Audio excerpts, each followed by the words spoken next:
Good morning everyone, welcome to today's worked exam answer video where today I'm having a look at an OCR A question from the 2022 Unified Chemistry paper, which is the paper 3 for the A level.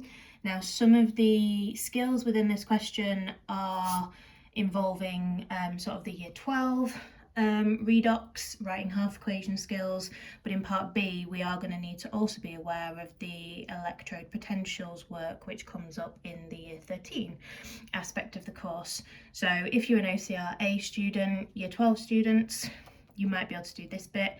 Year 13, obviously you need to do all of it. And if you're an AQA student watching this, both parts are applicable. The only bit that is worded perhaps slightly differently in the AQA specification is when explaining sort of why we can have certain reactions occurring in line with these E0 values.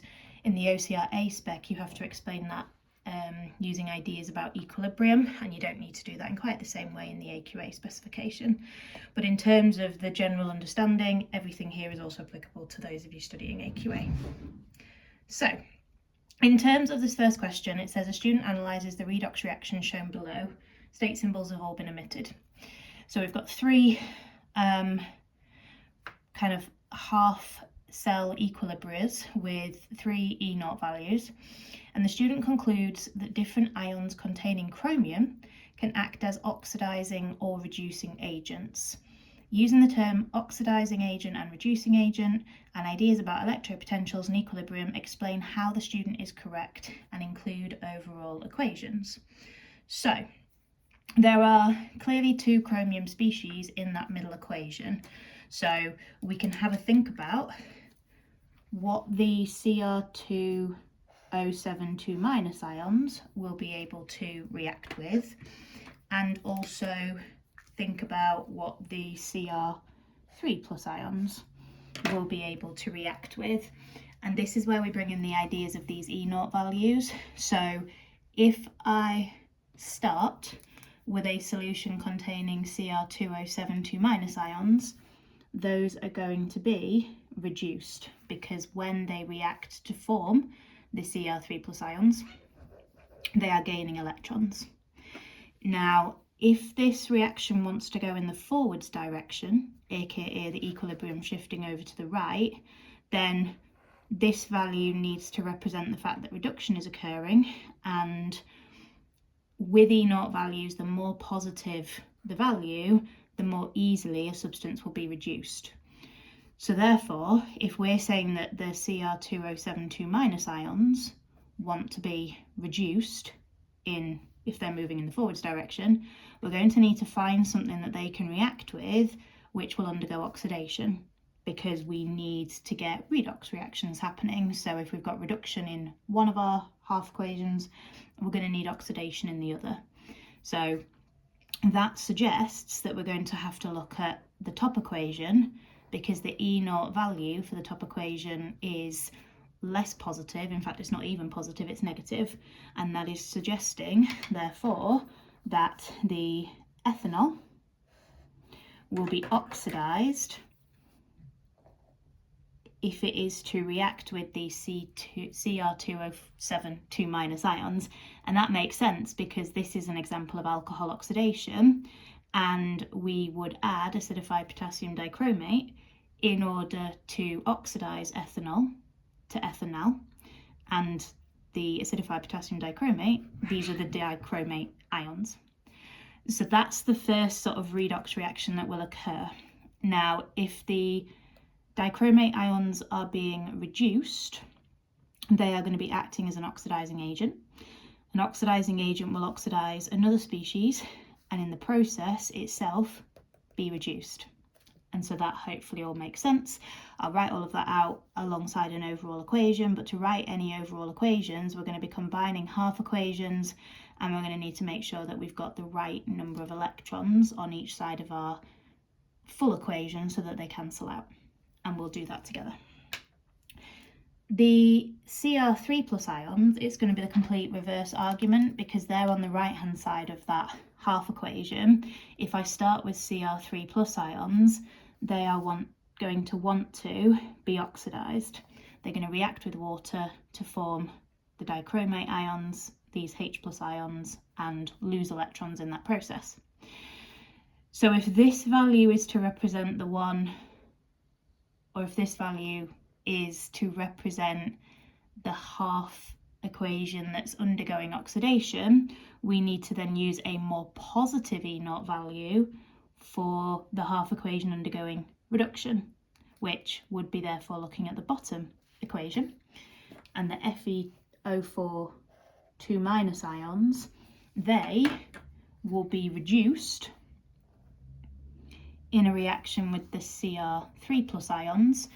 This value is more positive than this one, so the FeO4 2- ions will be reduced to form Fe3+ ions, and the Cr3+ ions will be oxidized to form the dichromate ions. And so this is where the Cr3+ ions will be acting as a reducing agent, because they are reducing the FeO4 2- ions to Fe3+, and in the process of that are losing electrons. And again, we can write an overall equation for that by combining these half equations together, again making sure our electrons are balanced. Explaining in terms of electropotentials is thinking about which one's more positive, which one is less positive, etc. And then when it mentions about equilibrium, and this is the bit that's just relevant for the OCR A students watching this, you would be able to say that the equilibrium in the FeO4 2- half equation is going to shift to the right, because we're undergoing reduction, so we're going to make more products, and the Cr3+ half equation, that's going to shift, rather the position of equilibrium in that is going to shift to the left, because that's where oxidation is happening. So let's get all of that down. Now there's a lot of space here, and we definitely don't need to use all of that space. If we can be concise, then that's definitely preferable. So start with the blue. So Cr2O7 2- ions can act as an oxidizing agent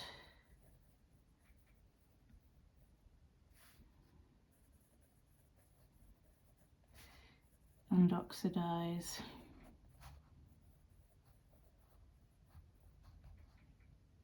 the ethanol.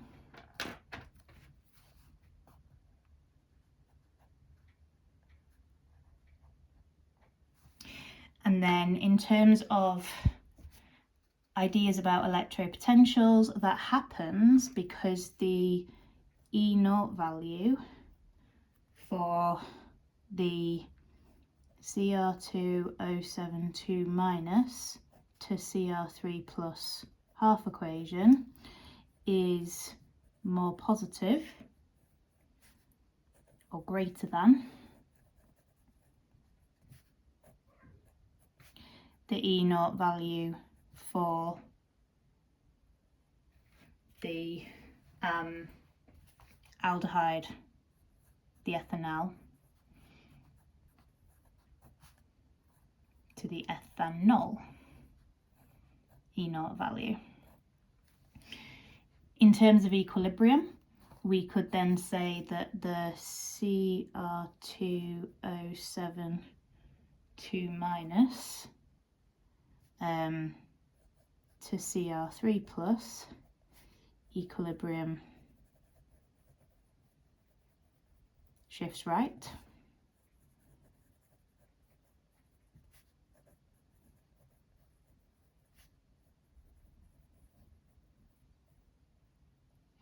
And that would mean that the ethanal to ethanol one is shifting to the left.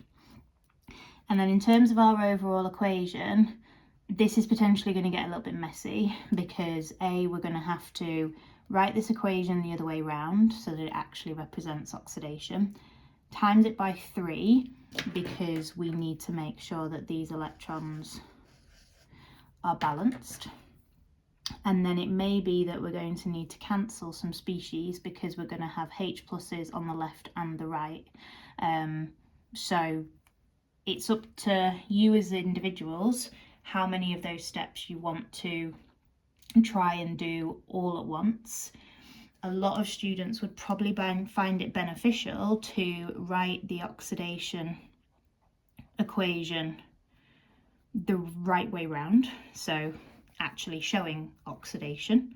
And it might be at this point you also then choose to multiply everything up by 3 so that the electrons balance. Again, you could do that in a separate step if that was preferable. So that will give me 6 H pluses and 6 electrons. And then when we come to join those together, we're going to write the chromium one in the forwards direction. This one, now I've flipped it in the forwards direction, and again you can write it out with the 14 H pluses, 6E minus, 6 H pluses, 6E minus, or you could cancel out the electrons and simplify the H pluses kind of as you go along. Again, no necessarily right or wrong, it's just trying to make sure that we're not doing too many things at once so that we make mistakes. So that's going to be CR2O7 2 minus plus, I've got 14 H pluses and 6, those 6 are going to disappear, leaving me with 8 on this side. Not going to include the electrons because they're gone, so then it's going to be my plus 3 lots of ethanol, and that is going to make 2 lots of the Cr3 plus ions, 7 lots of water, and then the only thing I've got on the right hand side now from this half equation is just the ethanol, the aldehyde, so 3 CH3 CHO. Okay, and then essentially we want to repeat that process for the Cr3 plus ions acting as a reducing agent. So Cr3 plus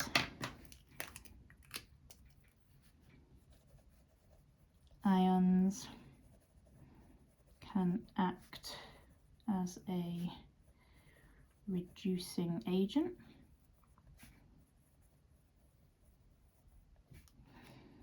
and reduce the FeO42 minus ions, and in the process of doing that they themselves will be oxidized, which again is shown by the equations.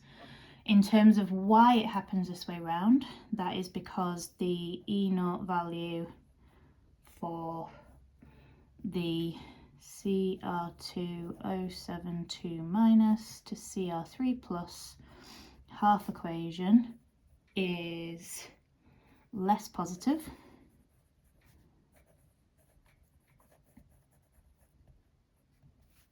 or less than the E0 value for the iron based half equation. Thus, the Cr2O72 minus to Cr3 plus equilibrium in this reaction will shift to the left, because that's the oxidation reaction, and therefore the iron-based half equation's equilibrium is going to shift to the right. And then again, in terms of doing our overall equation, it's exactly the same ideas apply as what I've just said. We need to get our electrons balanced, so we're going to need to multiply everything in the bottom equation by 2. Now that one is written in the right direction, so it might be that you want to just add the 2 there, 16 there, 6 there, 2 and 8, and then write the chromium one the other way round to actually represent oxidation, and we're not multiplying that one up, so 2 Cr3 plus 7 H2O makes Cr2O72 minus plus 14 H pluses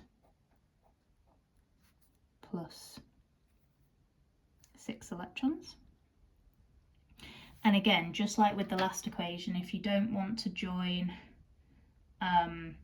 sort of those two equations together and cancel the electrons, the H pluses and the waters all at the same time, there's definitely no necessity to do that. But if you feel confident in doing so, then obviously do. You can always write the equation and check that you've done it right by checking that all the atoms still balance and checking that the charges are the same on both sides, and that would be a really good indicator that you had joined everything together properly. So we're going to have 2 FeO4 minus, and then I've got 16 H pluses and 14 H pluses, so the 14 H pluses are going to cancel to give me 2 H pluses on this side, and I'm not going to include the electrons because they definitely cancel. Then I'm going to need the 2 Cr3 pluses, and then there's 7 waters on the left and 8 on the right, so all 7 of those are going to cancel, so that's everything on the reactant side. And then 2 Fe3 plus ions, 8 waters, we did have 7 on the left, so that's then going to just become 1 water molecule on the right hand side.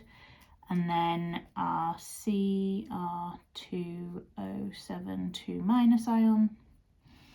And then the 14 H pluses have already gone and the electrons have already gone.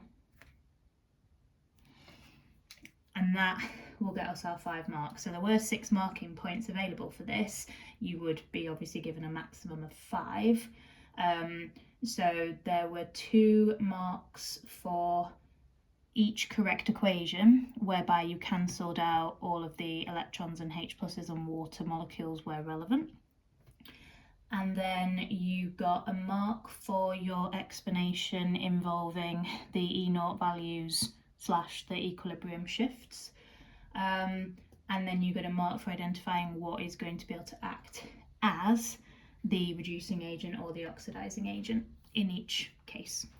So any 5 marks from those 6 available. Okie dokie. The next part is kind of just thinking more about writing half equations and then joining them together to write redox equations, but we don't have the half equations this time like we did in the question above. We're going to have to write these sort of from scratch, as it were. So we've got a student that is bubbling hydrogen sulfide gas, which is H2S, through an acidified solution containing manganate ions. So immediately we know that the starting point for our 2 half equations will be MnO4 minus ions, and in the other one will be H2S. Now we don't need state symbols, even though they've put them in here, so I'm not going to bother making life more difficult for myself. And then it says a redox reaction takes place forming aqueous manganese 2 ions. So the 2 in Roman numerals representing the charge on those ions. So that's going to be the product when the manganate ions react. So again, we can then fill that in straight away. And then it says a yellow precipitate and 1 other product. And I guess it's not necessarily clear which half equation is going to produce the other product, but that's going to naturally fall out when we write the half equations. Now, I know yellow's not the best colour to use, but there is a reason why I used it, and that's because we form a yellow precipitate, and what you will need to know is that the yellow precipitate is sulphur, which is obviously solid to be a precipitate, and so that tells us then what needs to go as the product in our other half equation. Now, we can't construct a redox equation without writing the half equations first. So this feels a little bit harsh in that we're going to have to write 3 equations in total to get 2 marks. But AQA students sometimes have to write 3 equations and only get 1 mark. So could be worse. Now, in terms of how I'm going to finish these half equations, I'm just going to be using sort of the general ideas of, are the manganate ions atoms balanced? Yes. Then I've got oxygens I need to balance, and you always balance your oxygens by adding water molecules. That would suggest that that's potentially going to be our one other product. Then I need to balance the H's by adding H+ ions. So I'll need 6 of those. Sorry, 6, 8 of those, and that's why it says an acidified solution containing manganate ions. The acidified part is referring to these H+ that are available in the solution. And then the final step is always to balance your charge. So I've got 2+ on the right, I've got 7+ on the left. So adding 5 negative electrons on the left hand side will bring the charge on this side down to 2+. Same process with the bottom half equation. The sulfur is already balanced. I don't have any oxygen, so I don't need to add any water. To balance the H's on this side, I'm going to need 2 H+ over here. And then to balance my charges, because the left side is neutral, I need to make the right side neutral with 2 electrons like so. Now, we had to balance out our electrons in the question before, but that was a little bit easier because we only ever had to multiply at one of the equations, whereas here, to get 5 electrons and 2 electrons to cancel out, I can't put 2 into 5 without using 2.5. And although that is technically allowed, in the mark scheme, it's not what a lot of people would want to do, because you're going to end up with 2.5 sulfur. Anyway, so to get the electrons to cancel, we need to find something that both 5 and 2 go into, which is going to be 10. Multiply those equations up, and then again, the likelihood, we can see that we're going to have H+ that we need to cancel. So again, if you want to then rewrite out those equations multiplied up before you join them together, great. If you want to multiply them up, join them together, then cancel the H2O's and the electrons, that's also fine. In this one, I'm going to multiply up and join together, and then I'll simplify in the next step, just to show you a different way of doing it this time. So we're going to have 10 electrons plus 16 H+ plus 2 MnO4- plus 5 H2S, becoming 2 Mn2+, 8 H2O, 5 S, 10 H+, and 10 electrons. Whew. So the 10 electrons are going to go, which is the whole point of us multiplying up these equations. Then we can also simplify the H+, so all 10 of them can go on this side, and then the 16 on here can come down to just 6. Didn't really need to scrub out that 6, did I? Down to 6. And then I would always then choose to rewrite that out so that it's nice and clear for the examiner. So 6 H+, 2 MnO4- plus 5 H2S, react to make 2 Mn2+ plus 8 H2O, aka the one other product, and our yellow precipitate of sulfur. Now, as I said above, we could just check that everything stays balanced. So 6 H's plus 10 H's is 16, 2 8s is 16 H's, 2 Mn, 2 Mn, 8 O's, 8 O's, 5 sulfurs, 5 sulfurs. And the charges should also be the same on both sides. So 2 lots of Mn2+ is +4, 6+ -2 +4. Perfect. Hopefully that's been useful to see how I've approached that and worked all of that out. As always, guys, let me know if there's anything that's not been clear, anything I can explain in more detail, or if you've got similar questions that you want me to run through. As always, just let me know. Thank you so much for watching. I hope that going back to school and college has gone well this week for you guys so far. And like I say, lots more videos to come as we, hone in on the exams. I know lots of you will have mocks at the minute as well. Take care of yourselves, and I'll catch you soon. Bye.